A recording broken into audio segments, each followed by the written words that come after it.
Hi there. So I intended to make a video about endometriosis and how I treat it, but on the way to making that video I realised there was a couple of other things I'd like to talk about first. And a lot of that is the role of menstrual and premenstrual pain in medicine, Western and Chinese. So one of the interesting things about treating something is, unless you have a word for it, you can't really treat it, right? Diagnosis is vital. If you don't kind of acknowledge or accurately describe something, you probably can't treat it. And Western medicine doesn't really have much to say about premenstrual or perimenstrual pain. If you look at the literature, the best they can say in describing it is it seems to be related to hormones, which is unsurprising, and therefore the treatments for it involve regulating hormones, putting women on the pill, or basically then you're into painkillers and antidepressants. So when it comes to something like endometriosis, I actually have a lot of women coming to me with premenstrual pain, often in quite serious discomfort, almost hoping for a diagnosis of endometriosis, because finally they'll have a name on their pain, they'll have a diagnosis, and that somehow makes it real, and now that it's real you can start treating it. Now that's not to discount endometriosis, which is can be a very serious and debilitating condition, but I've also treated a lot of women that don't have endometriosis that have quite painful periods as well. So the way Chinese medicine works is that, first of all, we view women as being very lucky, in a way. How would you say it? Diagnostically lucky.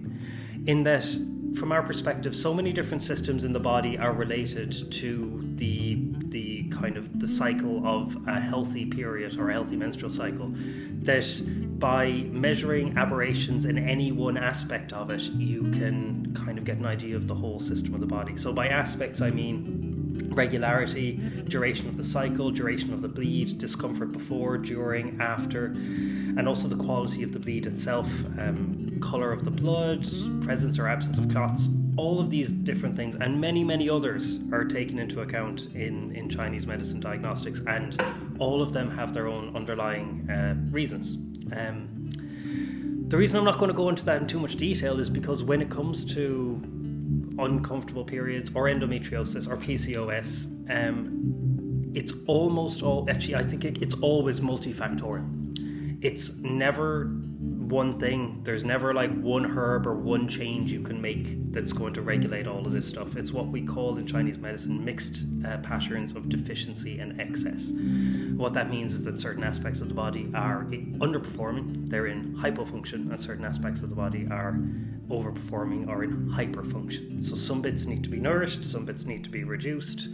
Pain relief obviously has to be a part of that treatment as well. There's a lot of things to consider.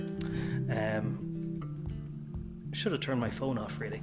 But so a Chinese medicine doctor might also ask, for example, if you've got premenstrual cramping, does it end when the bleed begins or does it continue into the bleed? Excuse me. And this will help us differentiate between different patterns. So we have a really rich diagnostic toolkit to apply to any kind of menstrual dysregularity, whether there's a name like endometriosis placed on it or not. And I think that's really, really useful. And I think it's an odd part of Western medicine that this symptom cluster that affects a good percentage of half of the population on Earth is just this wee black box that has something to do with hormones. Very, very strange. The reason Western medicine likes things like endometriosis, is because suddenly there's something to measure. So endometriosis is the growth of endometrial tissue, the tissue of the womb growing outside the womb. Suddenly suddenly Western medicine has something to work with because it can measure this tissue. You can go in there, you can cut it out, you can ultrasound it, you can do all these different things. Suddenly it has something to work with. In Chinese medicine, we don't need that. We have this principle of knowing the inside of the body by looking at the outside. So whether there's actual tissue growth or whether there's just pain or discomfort, we can work with that. So that's my video on endometriosis, which isn't really about endometriosis, because I have a little bit of an issue with the hoops you have to jump through to get the diagnosis of endometriosis to begin with.